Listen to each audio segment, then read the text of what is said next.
baru akan memulai memasak, Jiong langsung kena mental melihat bahan-bahan yang sudah mulai membusuk dan tidak ada daging apapun.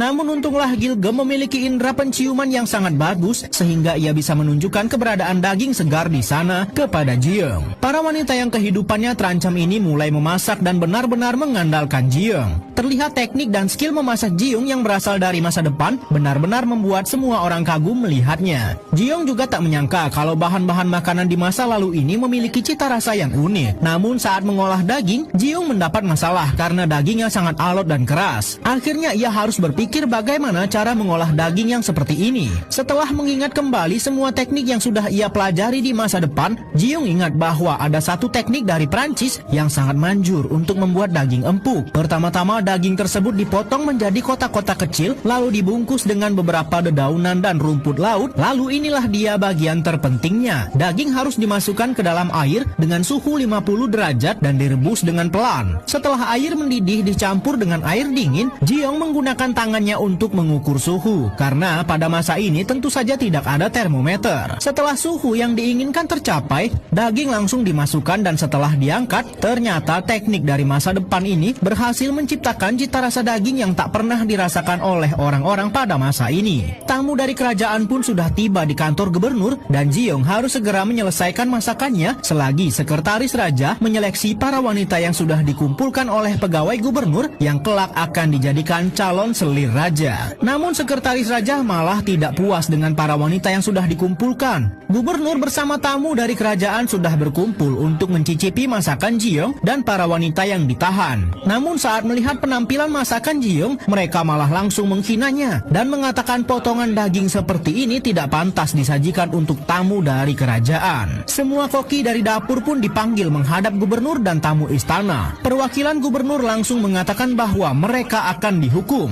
Namun Jiong membantah dan tidak terima sebab makanan mereka saja belum dicicipi. Jiong mengatakan bahwa tak sepantasnya hanya menilai masakan hanya dari penampilannya saja. Tamu dari istana kerajaan yang dikenal licik ini pun melakukan hal yang lebih jauh dengan ingin membawa cucu dari gubernur untuk dijadikan selir raja. Sekretaris raja mengatakan bahwa jika masakan Jiong akan memuaskannya, maka cucu gubernur akan selamat. Jika tidak memuaskan, maka semua koki ini akan dalam masalah dan cucu gubernur akan dijadikan selir raja. Namun Jiong sangat percaya diri dengan masakannya dan menyetujui kesepakatan itu. Sekretaris kerajaan dan ayahnya pun mulai mencicipi masakan Jiong. Begitu mengunyahnya, mata mereka langsung berbinar-binar dan serasa masuk ke dalam surga makanan. Rasa dan tekstur di mulut mereka sama sekali belum pernah mereka rasakan, sebab Jiong menggunakan teknik memasak dari masa depan.